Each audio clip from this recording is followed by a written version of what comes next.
Namaskar. So we are back with same-sex rights India debate. Now, I'm Raga Olga de Silva, or totally out now, as you know me.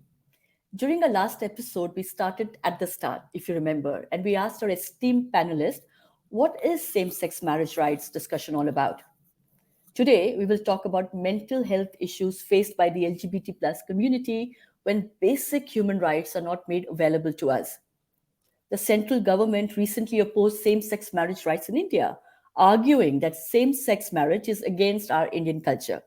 It is unnatural, and that marriage is a union between a biological man and a woman, and that marriage between two people of same sex will bring chaos to society.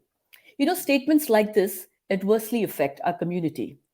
Today, we will discuss with expert psychiatrists, including two from the Indian Psychiatric Society, if homosexuals really are abnormal and whether we do have a mental illness, the impact of Section 377 on the LGBTQ spectrum, what conversion practices are being used in the name of religion and culture, what is considered mental illness, and what role can society as a whole play in changing this narrative. Please join me in welcoming our guest today. Dr. Sudhir Bhave, Professor and Head of Department. It's a long name, NKPSIMS and LMH Nagpur. I haven't been to Nagpur, Dr. Bhave, but I love the idea of being in Nagpur. Thank you. You are So, welcome anytime. Thank you. Dr. Amrit Pattojoshi, psychiatrist, social worker, welcome to our show. Thank you for giving us your time. Welcome, our dear friend and Dr. Surabhi Mitra, psychiatric human rights activist. Nice to have you back, Surabhi. And I should call you Dr. Surabhi, although you're a friend and I am on first name basis with you. Glad to be back, Raga. Thank you. Now, before we start, I just want to remind our audience about something. In September 2018, homosexuality was decriminalized in India. The Indian Psychiatric Society, or we can call the IPS at this point in our conversation, said homosexuality was not a psychiatric disorder. Coming out in support of decriminalization of homosexuality, the IPS said in a statement that it recognized same-sex sexuality as a normal variant of human sexuality, much like heterosexuality and bisexuality. They further stated that there's no scientific evidence that sexual orientation can be altered by any treatment, and any such attempts may in fact lead to low self-esteem and stigmatization of the person. The IPS had in 2017 constituted a task force on lesbian, gay, bisexual, and transgender issues. The task force continues its work to endorse the stance that homosexuality should not be considered a mental illness, much less a crime. It was a long statement. I wanted to read it because it kind of sets the scene for us. And I know, Dr. Amrit, that you were part of the task force. Can you just take us to those days and start at the start? Why was it set up? And what really is the task force for? Yeah, there's a very interesting story to it actually. I was an active member of IPS, but in 2017 I suddenly saw that my name was not there in any task force, not in any group. So I called up my president and told, what mistake did I make that I am not part of any IPS group? Did I do it? No, it's an error. And then our secretary, our ex-president, Dr. Gautam Saha was there. He called me up and I had a fight actually. I told, why did you drop me from the entire 300 list? How could you drop me? They told me, no. In hindsight, we're making a LGBT task force and you're going to be the first convener of it. And in 2017, I did the first conference on LGBT in Bhubaneswar. In India, it was the first time. We called a lot of psychiatrists, we called a lot of activists. It was a brainstorming exercise where we wanted how to carry the thing forward, because IPS was getting a lot of bad flake for not, making it into a disease. A lot of people were making a lot of statements. So we thought, let us channelize everything and bring it into force. So I had a talk with a lot of people, and then we decided that we'll put up a position statement in our website. And when the meeting of the first cabinet was there, I still remember the day when I went on stage and told that IPS, this statement which you are telling, I had put it up on the board in the PowerPoint and told that IPS should carry this. And then post that event, many people told that this guy is spoiling IPS. Many people told, don't have dinner with this guy. He's the man who is going to spoil IPS like anything. But I'm thankful to a lot of people, senior people, be it Dr. Ajit Bidde, Dr. Kersi, Dr. Avinash, Dr. Gautam Shah, Dr. Dalal, they stood by me. They told, no, Amrit, we have to carry this forward. And we finally managed to get it on the website. And rest is history. When the judgment came, three of the Supreme Court judges quoted our, statement. And then the best part about IPS was we did a lot of sensitization programs. We went all over the country. We talked about, how to look after LGBT rights. We talked about hormonal changes in transgender communities. We talked about how to give certifications. People were afraid of giving certifications when it came to gender changes. So we have managed to get a lot of, and then therapies, conversion therapies. There was a controversy 2 years back. We were very, very firm against this. So as you know, IPS has been very, very proactive and has been very helpful in getting it forward. But I'll go to Dr. Bhave shortly. But Dr. Amrit, just tell me. So, you spoke about some people came in the way, some people did not like it. No, were they from within the IPS who were opposing it, or is it outsiders from society who were? We are not concerned with what the outside world is telling when we are talking as a society. But then it's a very important aspect that you're getting the negative elements on track. Sensitizing them. You cannot have everybody 1,000 out of 1,000 telling that everything is okay, and that is where the good things come out. When there is some opposition, you tend to water it down. You tend to get their point of view. People will oppose, but once you show them the right path, if they come back on the path, that's the best part about IPS. That everybody came on board. If not everybody, most of them came on board, and that was a very difficult task. Brilliant. So I must thank you officially from all of us for actually putting that statement out, because it did help with the petition, as we know. It made lots of noise around, and we were sitting here in London and actually clapping for all of us there, because we need allies like the IPS for sure. So I'll come to Dr. Bhave on this. Dr. Bhave, in 2018, again, taking us back to 2018, because all this is fine. Section 377 was overturned, and we were in the midst of so many people calling us different kinds of names, bullying us, as we know. And there you were, the IPS had made this statement. But do you see that anything had changed within the system itself? Like, I know for a fact that earlier, a lot of us would never even, we would hesitate to even call up a psychiatrist, just in case we were judged, or in case there was something else that would happen to us. We were scared of the reaction, or our parents would take us forcibly, and then we didn't know what was going to happen. So, did you see any change since 2018? See, I would say that, as per my observation, the change occurred in two groups. One was people with homosexuality. I did, like most of my psychiatric colleagues, we did start seeing people with homosexuality more common, though not very significantly, but then numbers did increase to some extent, because I'm certain that homosexuals got a kind of validation about their own orientation issues from a body as high as the Supreme Court. So, for the fence sitter who are not the activist type, for them that was a confidence booster, and they found it more easy to come out at least to the psychiatrist, if not to the family. So, number of people with homosexuality who had emotional difficulties came to us more easily. That's one thing. And secondly, I think in the general population also, in the fence hitters, people who are not either completely against homosexuality or totally for it. So at least some proportion of them must have got, convinced about the Supreme Court's decision as being right. So destigmatization has certainly occurred in a part of the population, which was a fence hitter, as regarding the attitude of homosexuality is concerned. So, do you think that statements like this, or Section 377 decriminalization of that's important for society to basically change its stance and evolve? That helps Certainly. society, yeah. I think when something comes from the highest judicial standpoint, I think that is taken seriously by most of the country. So, If not all, most of the country takes it seriously. I clearly remember, Amrit, that in IPS meetings, some of very senior members they would very vocally oppose the notion of homosexuality, and that getting. I know. You were part of that back and forth on one occasion. So yeah, things have changed, and I'm sure they're going to change. So, Dr. Bhave, before I go to Dr. Surabhi, I just want to ask you a very pertinent question. And what happens in cases where the psychiatrists themselves are homophobic? I think that's a very unfortunate situation. See, because in a country like India, like most countries, the homosexual would look up to the mental health professional to validate his or her orientation. And in India, at least, I mean, get it across to the parents, talk to the parents, try to convince the parents. Because by and large, I mean, in India, there's a saying, Ghar ki murgi dal barabar, which means that somebody in the home cannot convince some other person in the home. So it would take an external expert to do that. So, I mean, the homosexual would see us as a important bridge between themselves and the parents to kind of convince them that what's happening is not abnormal; it's completely normal.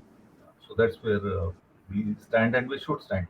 So I think any psychiatrist or mental health professional who is homophobic, I think he is doing a disservice not only for the homosexual community but even for the science of mental health as well. I mean, Sure. If I I know can, people who have that point of view, but then I think that's a big disservice to the society as a whole.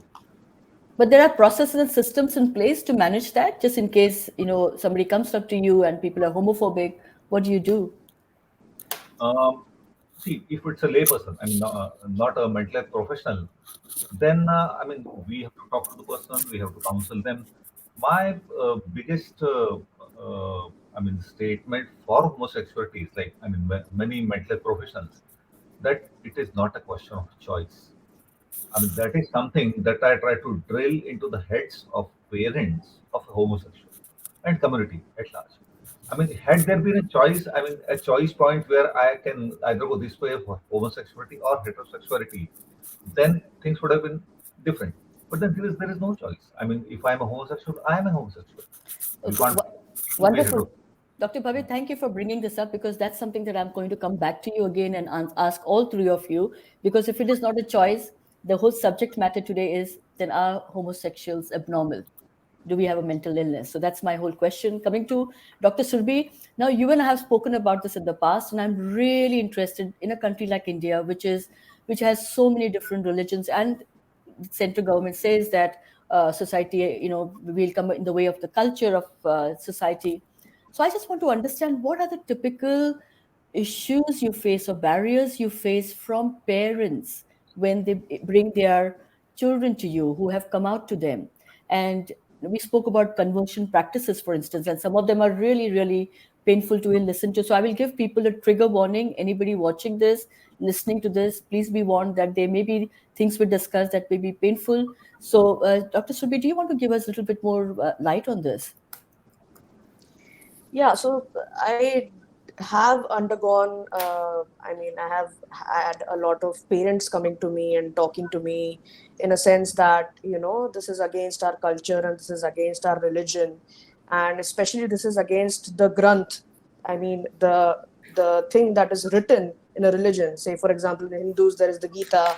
For the Muslims, there is the Quran. For the Christians, there is the Bible.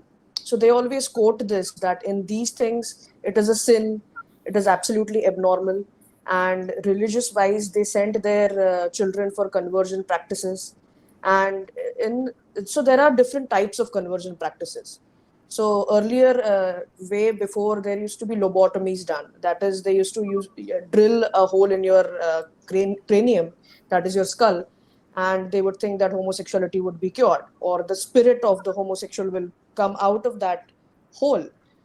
So that was there earlier. It would damage a lot of people's brains, and a lot of people would die because of that. So earlier that was practiced.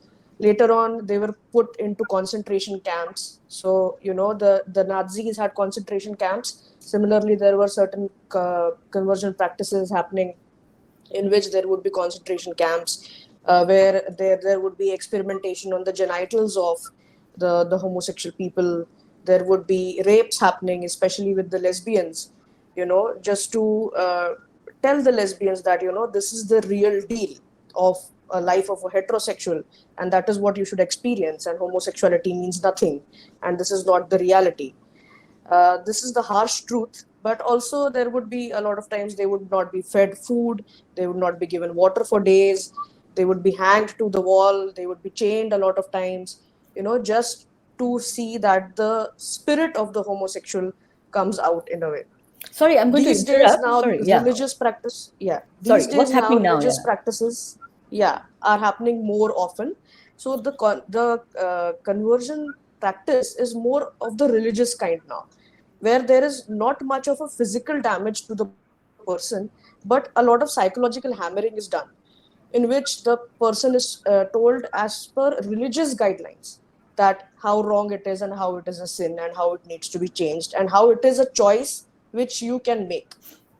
So I'll come to Dr. Amrit in that case. Just tell me, if a patient comes to you, or parent comes to you, or whoever is the consenting adult comes to you with someone, and they actually want you to help them with the conversion therapy in whatever way. How do you react to something like that? I think they come more with hope than with expectations when they come to me, because people now read up, they read a lot of literature, and that's the hope they come. And I always look at, when two parents come, I look at one parent. Somebody is an ally. We just have to search in the eyes. I do that simple thing. It's not very complicated. If you're a little emotional, if you can just catch the emotions in somebody, you understand. One will be complaining and one will be little, as if somebody wants to empathize with the kid, but because of the social stigma or anything, they are not able to do it. So I am the social support to them. I thought it's normal. What's the big thing? And I look at the expressions. The moment they find that somebody is calling it normal, they give somebody gives a sigh of relief. And that is where I work on. I work on the parent. I also work on the kid. I tell them, give your parents time. It's easy because you are empathizing with something. You are able to understand it. For somebody who has been 50 years, 60 years, known only one thing, telling them that switch on, switch off, it's a process. Now you have to be slow. You have to be empathetic towards your parents' plight also. We cannot just stamp everybody is there homophobic or this. It's something, it is ingrained in them. It takes time. We have to just catch hold of the small windows and enter into them, and talk about examples, talk about people who are living a normal life, make them feel that we are accepting it. I am accepting it. If I am accepting, a lot of people are accepting it. What is society? Society is what we are. If 10 people call somebody who's walking nude on the street as normal, it becomes a normal thing. So we are not concerned with that. Just because 10 people are calling this abnormal, we'll not call it abnormal. So I work on one parent. Sure. I work on small things. It's a very important thing. It's a process. It takes time. I told we'll get along. But I see somebody crying. I help them cry. I make them cry, and then I talk to the parent. I tell you, think about a child who is always sad, who is always crying. No, but tell You might. me, but if I am the person, I've come to you with my child, and I'm forcing you to do something, have some therapy in place where my child can change and become straight again, become heterosexual again. Do you have things in place where you can work with the law, for instance, or if somebody's forcing someone? I know of a case where they were treated really, really poorly. So can you work with law? Can you get the cops involved and say, this is what is the recourse? I think I see a lot of people now. Now, let me Yeah. be very honest, because people know I have been working on this. A lot of my friends throughout the country also call me upon these things. A lot of people call up. People call me up, because I see many of the psychiatrists. You have to bring the psychiatrists in line also. It is not just that but nobody forces it, because they know this guy is not even talking about it. We are not even talking about it. And if they bring somebody, he is already past the legal age. He might be 18, 19, or 20. Nobody can force. And in our society today, we cannot force somebody. Nobody can think of forcing something like that. I have never come to such a situation where I need to talk to somebody, because I'll tell you two incidents. One, after we did this, there was a sting operation where 5 psychiatrists were identified who were doing conversion therapies. You know, and I was, because I was the co-chair at that time. The newspaper group called me up. It was a newspaper group in Chennai, and we told, please don't flash it on, because we don't want a confrontation between the doctors and something like this. Let us work on these 5 psychiatrists. So we worked on the psychiatrists. We managed to do that. Last year we had an issue where we took down certain YouTube videos. Like, we were talking to Sudhir sir, what happens if a psychiatrist is like that? We made an inquiry committee. I was looking after it. We took down the YouTube videos. We managed to, getting into confrontation with people who have ingrained things in them is not making any change. But if we deal with them softly, quietly, with love, with affection, and firmly, that this is not acceptable. What you're telling is not acceptable. Sure, Next time you sure. cross this line, you're going to get into the law. You're going. So that is how we work. So if somebody does something forcibly, we have to talk to the child. We have to look at somebody who is a guardian to the child and work on that. I think going to the police will make more harm to the kid than if Sure. everything fails. Then I think we should go to the law. Okay, I think okay. So, parents are very reasonable. They're not as unreasonable as we think they are. but I'd like to believe that, people who are forced. So while we may have these very wonderful conversations and we believe that the intent is lovely, but at the same time, we know for a fact, I mean, I receive lots and lots of messages where people have been forced to go through therapies, very, very much I, so. I, talk, Yeah. I talk about one example where Okay. somebody was, the parents forced, will Yeah. not give you money for, studies. So this child went away, as Surabhi was talking about, was raped repeatedly. And he went to one psychiatrist who came to me. I had to put him in a, house. I had to fund him for 2 years with my friends. And we managed to bring him or her, whatever you tell, back in normal life, where he or she got disconnected from the family, because families sometimes do the other way around. They might not make you do things, but they force the child to do things by passive aggression, in terms of not being very active, in terms of, but removing a lot of benefits, removing a lot of things. So that's one way we look at the parents who do these things, and that Yeah. is much more rampant than the other way around. Yeah, I mean, we've seen all kinds of cases, and we try and talk to individuals. And what I've always wonder whether there is a recourse. What happens? What are the numbers that we can call? Who do they reach out to? Because sometimes they're very vulnerable. People who are in this situation are extremely vulnerable, and it is difficult when you're locked up in your room and there's no one else there but your parents. How do you manage when your phones are taken away from you? How do you manage? But we'll come back to that, because I think, Surbi, I think I'd like some examples from you as well. But I'll go to Dr. Bhave. Dr. Bhave, ever since you made that comment about that it's not a choice, that you understand it's not a choice, I've been thinking about this again and again. It comes back to me. If it's not a choice, then is there a gay gene? Because I've been on so many shows lately, and there is one particular person who keeps on throwing on your face saying there is a gene, study says there is a gay gene. I'd like to know about this gay gene, please. See, when I say there's no choice, what I basically mean is that homosexuality significantly has got biological roots. Now, the roots of homosexuality have been studied, and it has been shown that its biological roots, to a small extent, psychological roots, then other things like situational homosexuality, developmental homosexuality, they're all kind of temporary variants. But largely, I believe, like most mental health professionals, that the roots are biological. We are born with them, and at a subsequent date, they manifest. Now, when we say biological roots, now again, I mean, this for general public for consumption. I mean, there are different lines of evidence. Why call it biological? One line of evidence is in fetus, as this prospective homosexual is in the womb. Some studies have shown that it's the level of a circulating male hormone in the fetal blood that probably decides the sexual orientation subsequently. So that's one biological parameter which is completely beyond control. Secondly, I must add here there is no gay gene as such which has been identified so far, but genetic studies have shown that there is a higher probability of another homosexual being there in the family than general population. For example, it has been shown that twins, especially identical twins, if one of them is homosexual, the other is more likely to be homosexual than population. Like for example, if in population the say prevalence is 1 to 2% of people, then in case of an identical twin, that increases significantly. So those singular genes have not been identified, but genetic basis is rather certain.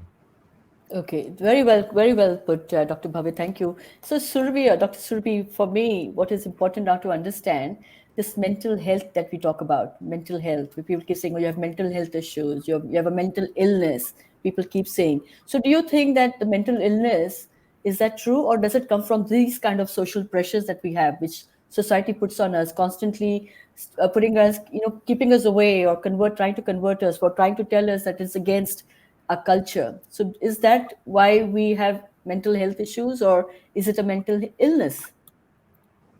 So, as you know, Raga, I would absolutely disagree with it being a mental illness. And it's not only that I disagree with it, the Indian Psychiatric Society also disagrees with it. Psychiatry in general, it disagrees with it.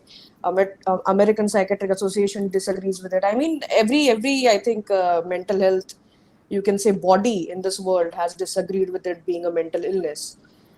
Secondly, yeah, the point that you raised about us being socially shunned away from a lot of things, us being constantly asked to change and being told that it is a choice, and that there are conversion practices that are being done. A lot of people are being forced to do a lot of things against their will. That adds to the mental health problems. So if I tell something about myself, so a lot of when I was coming out in my I think teenage, during that time, during in my family, I was constantly being told that okay, you can be out in the family unit, but don't be out socially, don't be out publicly, don't tell your friends, what is the need, and whatever you want to do, you do it in the closet. So even if you have, earlier I did not have family acceptance. Yeah, I was called names, I was called slurs. Lesbian word was used as an abuse, honestly. Later on, when it was accepted in the family, as I said, I was asked not to go out socially, not to talk about it socially. So that was a problem. At my workplace, I couldn't talk about it. While growing up, being a student, being an MBBS student and then an MD student, I was told to not talk about it at all, because I may not get the degree, I may be discriminated against. So all those things happened. Then that added to my mental pressure, because in a way that I thought that if I'm able to accept myself, first my family was not able to. Then when my family accepted it, I cannot tell my friends. If I cannot tell my friends, how can I tell the society? How can I live an open, clear life? So everything started adding to my depression. I had to I even had antidepressants in between, to be very honest. Myself, being a psychiatrist, I couldn't even come out to my mentors till the time I passed my MD, because I was told that, as you may not get the degree, etc., etc. So, yeah, all these things added to my mental health issues. And I had a lot of depression, I had a lot of anxiety. A lot of times I even developed certain features in which I would get repetitive thoughts sometimes, and it would harm me in a way that I would keep on feeling that this life is not worth living. Why am I alive? If I cannot be open with my partner, then what's the use? Then there is another issue of not having your own society with you. That is, you cannot have other homosexual people, you cannot because you can't look at someone and just say that this person may be heterosexual or this person may be homosexual. So you don't know. So sometimes in the beginning you feel that you're alone. Yeah. You don't have many people around you who may identify as homosexuals. But then later on, as I grew up, I got to know a lot about the other people. I read up a lot. I'm being a good reader. I got to know about so many things going on in the world and in other countries, which gave me hope. And gradually I could come out of that mental health issue that I had. But again, Raga, I would come back to the point that I'm still very privileged as compared to the other LGBTQIA people in the society. I'm quite privileged that my family accepted me, quite privileged that I could come out to the proper mentors who could guide me. As I had told you last time, I had come out to Dr. Sudhir Bhave first, because I identified proper psychiatrists who were not homophobic, and I was very sure that I could come out to them. They explained to my family, I could come out to my friends, then I could come out to the society, and then finally I could have a public ceremony. So it took a lot of years to reach that point. But again, it was only my privilege that made me do it, So that it listen, could happen. thanks, What thanks. about the other LGBTQI people, yeah, who suffer from so many mental health issues? Yeah, so Dr. Surbi, that's a really valid point. And this is what I keep telling myself also. I'm in a place of privilege. I can have these conversations. But I also go back to my time when I was like much younger, and this was not available to me. What was not available to me, also the fact that I could actually pick up a phone or go and meet a psychiatrist. There was too much fear. So we are living in a very wonderful age where we can have these open conversations. But at the same time, I'm also very mindful of the fact that this actually and there's an entitlement around it, which is only a privilege of the few. There are so many of us who don't have this privilege in India itself, in Nagpur itself. There will be very few, who can access this. I'm going to come to Dr. Amrit here, which brings me to this authenticity is important. As young people, we are told that live your authentic life, be yourself. How safe is it and how important is it for people, and I'm talking about homosexual, same-sex people, for the LGBT plus community, how important is it to live our life authentically? And what would you tell the younger people looking at, watching this program? It's a very, very important and pertinent question now. Now, if you look at India, you look at the happiness index. India, if you are made to believe what we hear in TV and radio, it is the best country in the world. Everything is gaga, everything is good. But we fail much below Pakistan, Sri Lanka. Look at every country, India comes lowest because every point we are not living authentic life. We are showing something and we are somebody else. We are thinking something, we are telling something else. And that is the biggest problem with us, our young generation now. The Insta life and the real life are all different. The real and the real life, there's a huge difference between both of them, and that's where all the sadness comes into it. So when we are privileged, when we have everything going right, then also we try to project things which we are not. Now look at somebody who is marginalized, somebody who belongs to a minority class, somebody who is always how do you expect them to live an authentic life? The whole thing is, I'll just tell you, my friends, I posted this in in in my WhatsApp status, and in many groups people have called me, oh, you homo, that the things. I don't mind all these things. The people are very, very sensitive. Now somebody has a issue, how will he or she feel? It's everywhere. People, the moment you turn your back, you'll be telling her, "Ye to this is this." You get the point. The whole thing is, if the society in general does not become authentic, we as individuals cannot remain authentic. I think the acceptability, the whole society is living in a very, very make-believe world, and that's where the major issues in life are coming out. So I just cannot claim that I'll be what I am as long as I'm not accepted the way I am. Yeah, but research again, this is where research comes in. It shows that when you are authentic, when you take your entire self to work, for instance, all of us, most of us work, that's when the productivity levels increase, and that's when you are really able to give back to, to your strength, to your skills. Now, we don't live that life. I mean, a lot of, sorry, a lot of people can't take their authentic self, you said, because of societal pressures again. What will people say? Even at workplace, for people to come out, there's so much of fear. I mean, I lived in New Zealand. I'll give you an example. I lived in New Zealand, and I was working in New Zealand. I had a great job there. However, and New Zealand is a liberal country. There are laws against discrimination and all. But what happened at the workplace? It is made up of humans, and humans, some of them are homophobic, some of them are not. And the ones who were homophobic didn't say anything to your face, just the way they treated you, just the way work was not given to you. So those are various ways that we feel the pressure. And Dr. Bhave, on that, I just want to ask you, how do you manage when people like us, like, people from the community come to you and want to live an authentic life, but they cannot? So this is where the whole problem is. No? Society comes first or we come first. So how do you create a society and what is the role you play as part of that? Yeah. See, without doubt, it's a utopian, idealistic statement to say that live life as you feel from inside. I mean, be absolutely authentic.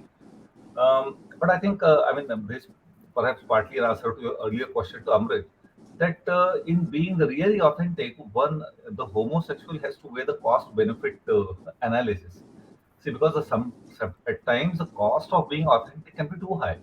I mean, it might outweigh the benefit. Now, as Surabhi said, that she is in a privileged position because of family, because of profession, because friends accepted, and all that.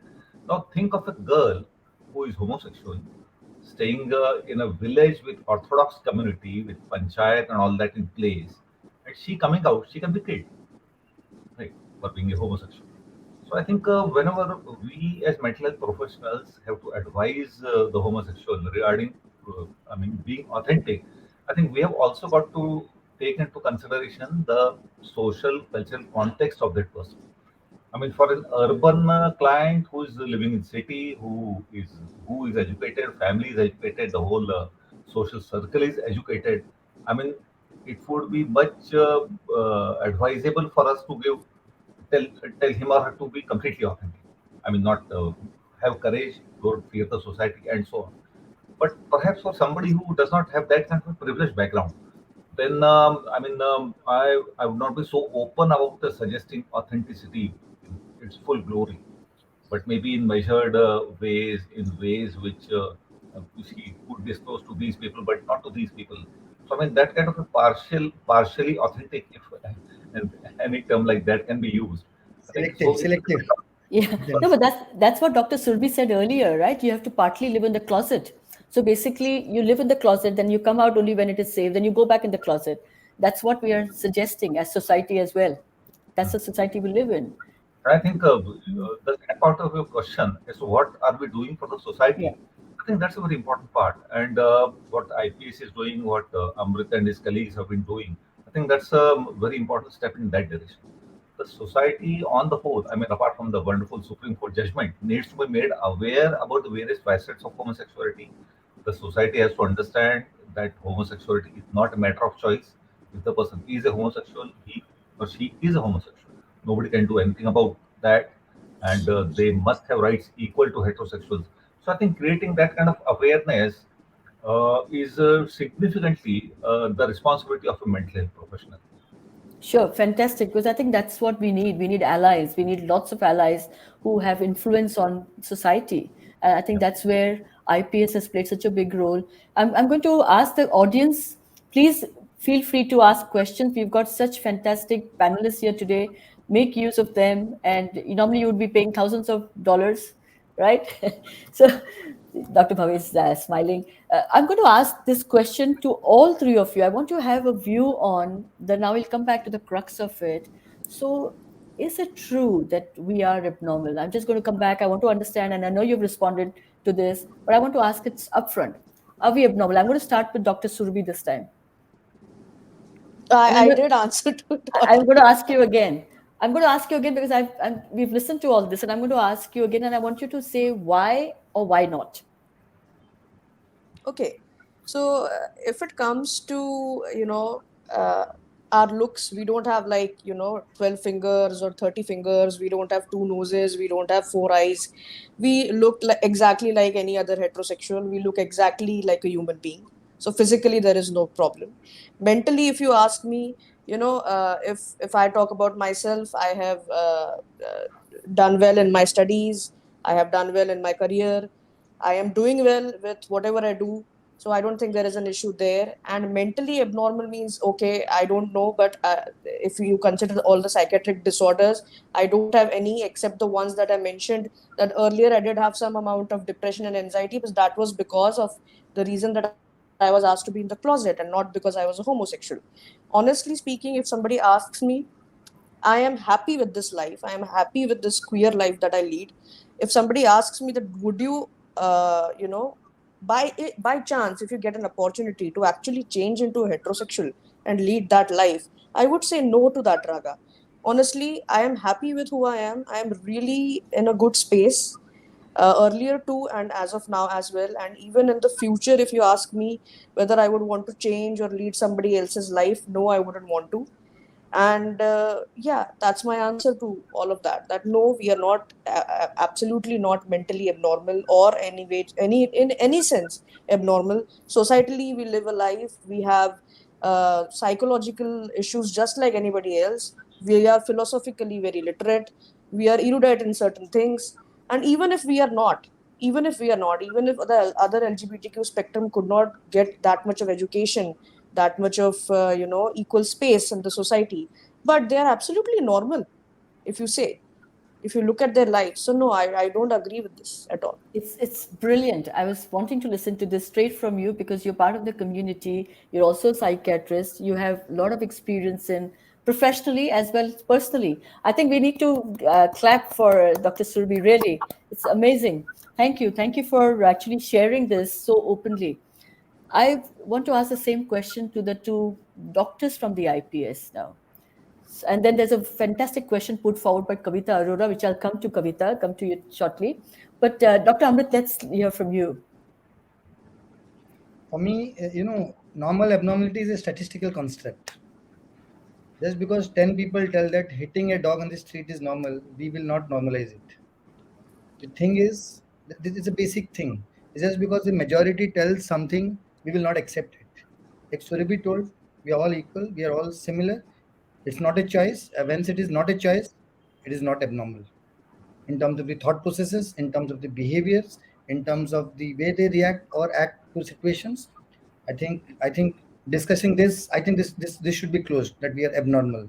because that has never been discussed. Why bring it up again and again and again? Why do you need validation for this? Everybody is same, similar. We have similar set of thought processes.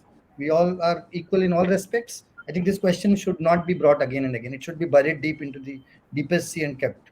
That is accept, that is done and dusted. I think there's no question of abnormality here. Brilliant. Dr. Amrit, I Justify. hope that I hope we can send a open letter to the center actually saying that this is it. Don't repeat this 100 times because we can. This is not even a point Yes, to argue we on. have the same thing again and again. Yeah, yeah, exactly. And Dr. Bhave, what do you think? Yeah, I think that's a very pertinent question, because ultimately it comes down to, are these people abnormal? I mean, for not only for lay public, but even in the field of mental health. I mean, is there an abnormality? Now, if you look at it a little technically, now what's the abnormality? One way to define abnormality is deviation from the ideal mental health. Okay, deviation from the ideal mental health. The next question that arises is, what is ideal mental health? I mean, if a homosexual is abnormal, I mean, does he or she not fulfill the criteria of ideal mental health? Now, criteria for ideal mental health, they have been defined multiple times, and different, erudite workers in the field have given their own definition. I think I would just like to illustrate the point by, say, criteria given by someone.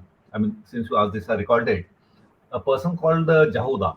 Jahoda was a worker in this area in mental health, and he said that to define ideal mental health, the person has to satisfy 5 or 6 criteria.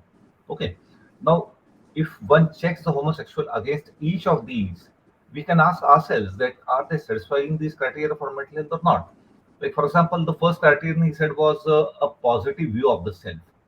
Does a homosexual have a positive view of the self? Yeah. I mean, the homosexuals who have got well adjusted to their homosexuality do have a positive view. Second is a capability for growth and development. Homosexuals have that. Autonomy and independence. Homosexuals have that. Accurate perception of reality. Both homosexuals have that. Positive friendships and relationships. Again, yes. And lastly, environmental mastery. So homosexuals can definitely have a mastery over the environment. So I mean, you take any criteria for mental abnormality or normality. I just give one example. So a homosexual can fit the bill of having a normal mental health. Nowhere can you see him or her, I mean, not satisfying this criteria. So I mean, if you even analyze it technically, there's nothing to say that they're abnormal. So this is again fantastic because so far we've only heard the argument from one side, pointing fingers, constantly calling us names. And this says that, you're telling us, you're proving with evidence in a manner that, what, this is absolutely normal. We are normal. And I'm going to stand, with my head held higher, not just high, higher, proclaiming that this is what Dr. Bhave, Dr. Amrit, and Dr. Surabhi Mitra said to us. Now, there's a question from Kavita. Kavita says, as adults, what can we do to help children to feel that they have the possibility of growing up in this country, even after they realize they are queer? So, who wants to take this up? You put your hand up and you can decide. Dr. Amrit, go for it. Yeah, I'll go for it. Because you know what happens, 4 years back, there was a drawing competition in my daughter's school. And then they put up this issue as the competition's theme, and I actually loved the theme because they had put up the LGBTQ as a theme, and this seventh class girl went to Google, search what is it. Somewhere the acceptability comes when you start little early. In no terms I'll be trying to make them change their orientation or their anything. It's not just that, because it's not a choice. It is, if you look at the definition, yes, there is a biological underpinning, there is a psychological underpinning, and there are certain, if you look at experiential things. Now if I am made to eat onion and I don't like it, and I like potato, that's quite normal with things, no? So that you make somebody forced to do something, and he or she does not like it, is not able to relate with it. So somewhere those things, if it starts early in the schooling, how to respect people, the number one thing is respecting individuals, not their choices and all, respecting individuals, Bullying is a art that has been learned from class 4 or 5. Parents are some way indirectly, they help in bullying. So bullying, if it is stopped, if name calling is stopped, if such things are taken seriously, and I'm not just talking about homophobic phobia. There are a lot of things, body shaming, financially somebody's not wearing good dress, somebody, small things, subtle things. Somebody comes from divorce, the parents are divorced, they are separated. Anything and everything adds to it, and homophobia is one of the common things which we also see. So somewhere, if our children are taught to respect people much more, respect people's choices, respect people, I think most of the things will improve in our society, and we'll be a happier society. We'll not be busy pulling each other down. We'll be busy, holding each other, holding each And other's arms, uplifting. I helping them. And agree. that's the most important thing which we lack in our society today, and that's where we are failing as a nation. Very well said, because a lot of children don't even understand this discrimination. They learn from us. We learn from society, all of us, right? But thank you. And I've got an interesting question from Captain Arvind Shankar. And sorry, Kavita, thank you very much for that question. Captain Arvind Shankar says, can you share some insights into the medical challenges a person from the trans community faces? Now, who wants to take this question? It's open. Dr. Bhave? Uh, Yeah, sure. I mean, when we say trans, I suppose we are referring to transgender people. Number of challenges are significant. Now, these days, I mean, with huge amount of information being available on the internet, transgender people do know that there is a solution to that, and that they can undergo sex reassignment surgery and all those kind of things. And most transgender people who are literate, they at some point in time would like to get converted to the opposite anatomical sex. Now, if the person has the awareness as to what is to be done, and if the person has the financial resources for what needs to be done, and especially if the family is supportive, then things are rather smooth. But then, I mean, you generally you do not have all this constellation of all the very, I mean, favorable things surrounding you. In case of most transgender people. So now, I mean, for transgender people, I think what is to be done technically, medically, is clear, perhaps clear to all. So, just in a nutshell, I would like to say that for transgender people, for somebody who is past the age of 18 years, somebody who's an adult who uh, would like to get converted to the opposite anatomical sex, um, first of all, he has got to be examined by mental health professionals, specifically psychiatrists, preferably two of them, who examine the patient independently and certify that this person does not have any mental disease, no mental disorder, and this person has got uh, gender identity which is not congruent to his anatomical sex, and he's fit for undergoing any treatment that can convert the person. So, a psychiatrist certificate is the first task that needs to be done. Second, of course, is I mean, in all the countries, the person needs to go to an endocrinologist, a person who gives hormone therapy to, I mean, induce hormonal changes, physical changes of the opposite sex. And generally, if the person is okay in that role for about a year or so, only then he or she can go for the gender reassignment, sex reassignment surgery. So these are the different steps that a trans person needs to take if he or she wants to get sure. reassigned to a different sex. Thank you for the detailed response, Dr. Bhave. Captain Arvind Shankar, I hope that answered your question. And Dr. Surabhi, I just wanted to understand, you are now also available as an LGBT person, basically online as well, to take to consult. Are the number of Yeah. people who reach out to you have been increased over the last few years now? Yes. So, again, Raga, to come back to a story, I had come out publicly after the ceremony, and it was a Sunday. I still remember it was 9th January, and 2022, 9th January 2022, and I had this NDTV interview to go for, and it was a Sunday, and I was, talking to my father, and he was just a little skeptical about how my profession would be after this. He thought that maybe, patients would reduce, there would be homophobia, patients would start thinking that this doctor herself has mental health issues. How can we go and get treatment from her, even though she's a certified psychiatrist? So all these things we were discussing, and again I went into, depression, and I had a severe breakdown, and I slept all throughout the day just for nothing. And I woke up just 5 minutes before the interview, and I somehow just gave it, on live national television, and it went really well. But it's because, even now, if you ask me, if you wake me from sleep and if you ask me questions about LGBT, I can just answer them in sleep. So that is a completely different scenario. But this thing really scared me. So coming back to your question, have my patients increased? So the patients have increased in number, even from the non-LGBTQ spectrum as well, and from the LGBTQ spectrum as well.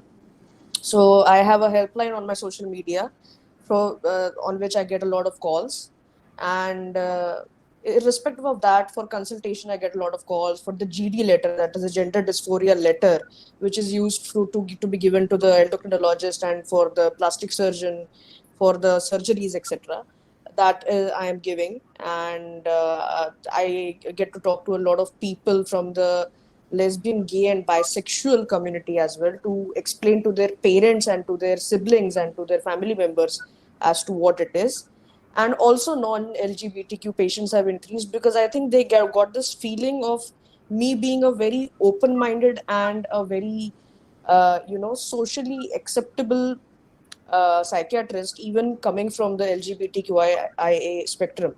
So yes, it's a good news that patients have increased, and people from the LGBTQ are coming out more and more, especially to me, and I'm glad that I'm able to help them in whichever way possible. Brilliant. Fantastic. I'm just going to, before we end, I'm going to ask each one of you one question. So, therefore, are we saying that society is ready for same sex marriage? We'll start with Dr. Bhave. If I talk of the Indian society, the honest answer is most of the Indian society is not ready. It would be the people who would think that it's quite okay, the people who agree with the rights of the homosexuals in marrying. Uh, on this date, they are in a minority. And I think we still have a long way to the entire society to be ready for that. Okay, thank you. Dr. Amrit, you? Well, I agree with what Dr. Bhave is telling. We are not ready, but then we cannot wait for them to be ready. Okay. Something good to happen, we should not be waiting. That India is a huge country, lot of languages, lot of culture, lot of thought processes, lot of opinions. We cannot just wait for something good to happen. That's my personal opinion.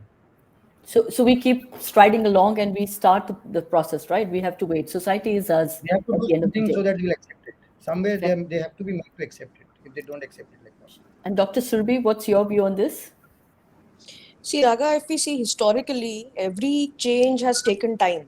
It doesn't happen overnight, or it doesn't happen within a few months or years. So the struggle is ongoing. I will give you certain examples. I'll talk about child marriage. I'll talk about women's education. I'll talk about women's voting rights in India. I'll talk about sati pratha, which was very prevalent. There was discrimination against untouchables. And later on, you see, there was a revolution happening for each of them.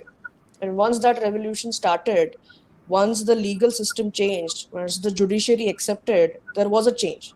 Now, the sea change happens after years.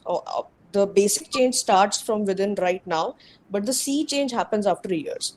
So, just like 377 decriminalization, nothing, the society was expecting something earth shattering would happen. There would be complete chaos and havoc in the country, and God knows what these homosexuals will do, and God knows what will happen.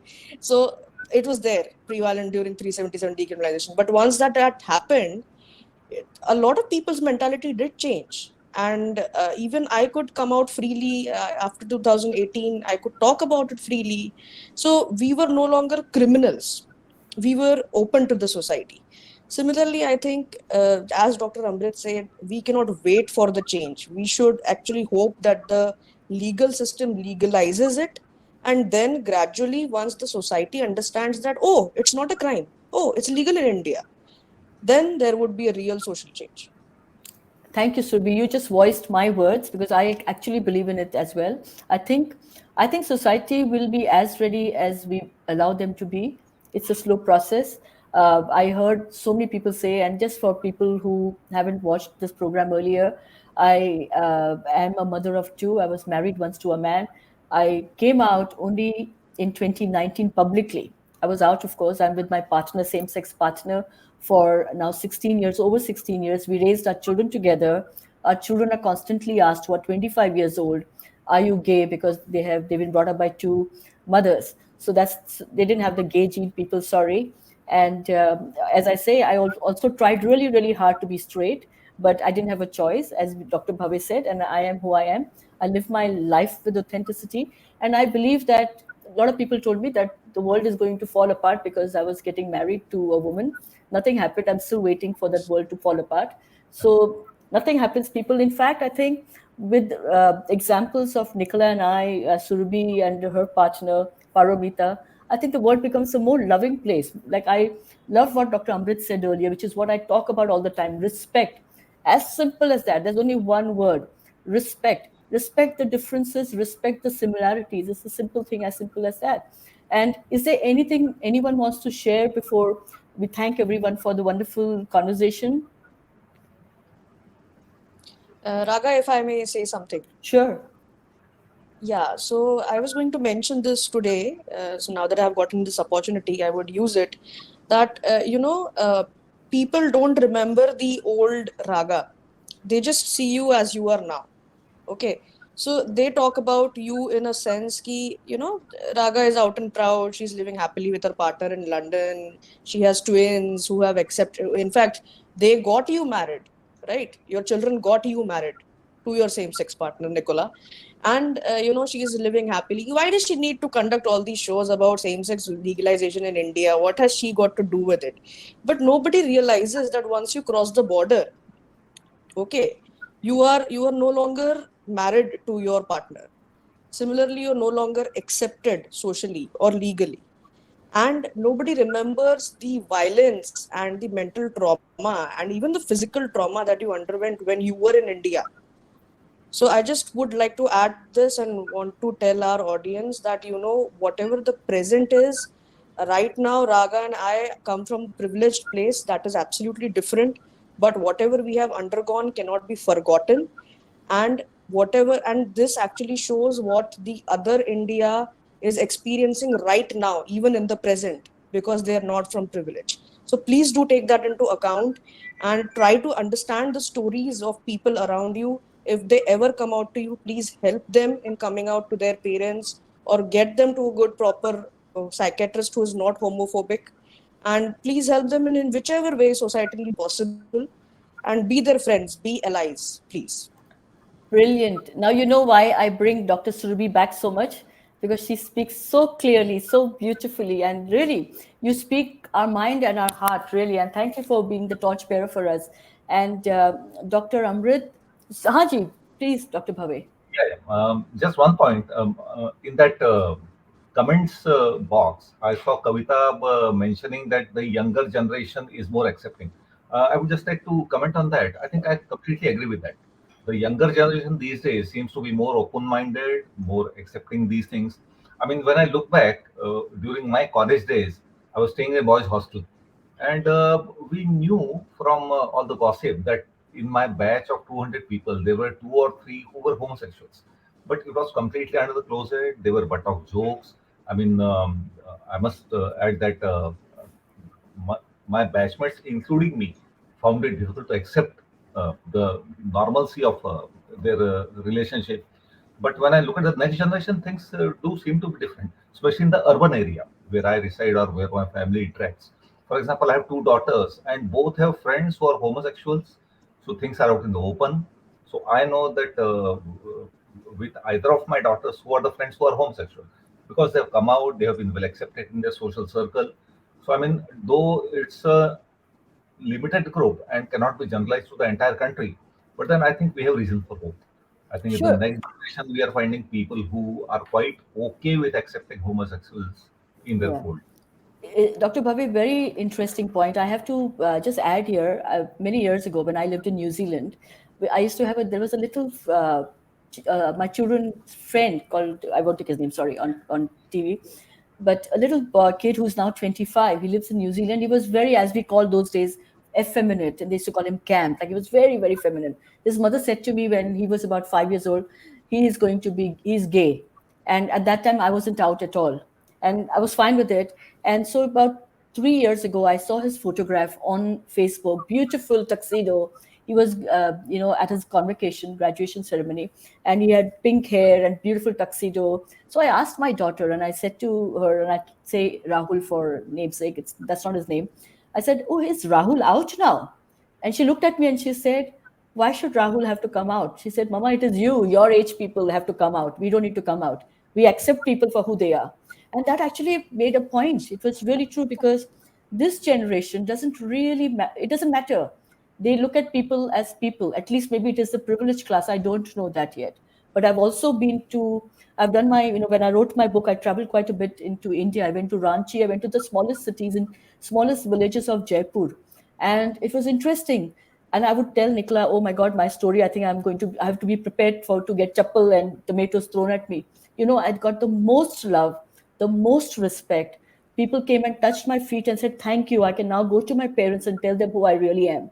And I think it has got nothing to do with the city or the town. It's to do with the attitude and the mindset and what we bring and how we raise our children. And Dr. Amrit, from here, I'm actually going to take that one word, respect. And I hope that the audience has enjoyed listening to this conversation. Please feel free to write to us at theviewsroom@gmail.com. There is so much we can talk about, and I'm sure we're going to bring you back here to talk more on the subject. Thank you, Dr. Amrit. Thank you, Dr. Bhave. Thank you, Dr. Surabhi, for your valuable time and insights. I also want to thank all the audience. Fantastic interaction. Thank you, Kavita Arora, Anu Saxena, Aruna Desai, Captain Arvind Shankar, all those I haven't named. Thank you very much. Dale, of course, thank you very much. Preeti Shah. I'd just like to mention who Aruna Desai is. She's the co-founder of Swikar Rainbow Parents Group in India.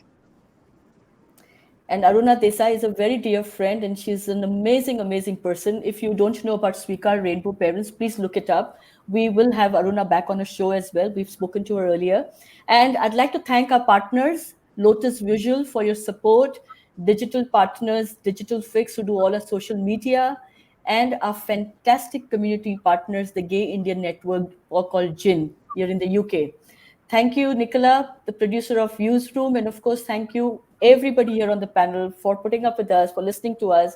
If you wish to take part in our show or you have feedback, please do write to us at theviewsroom@gmail.com. Next, on the 4th of April, we'll talk about something as interesting as tonight, 8 p.m. IST, 3:30 p.m. UK time, episode 3, coming soon to you. Thank you very much. Thank you. Bye-bye. Bye.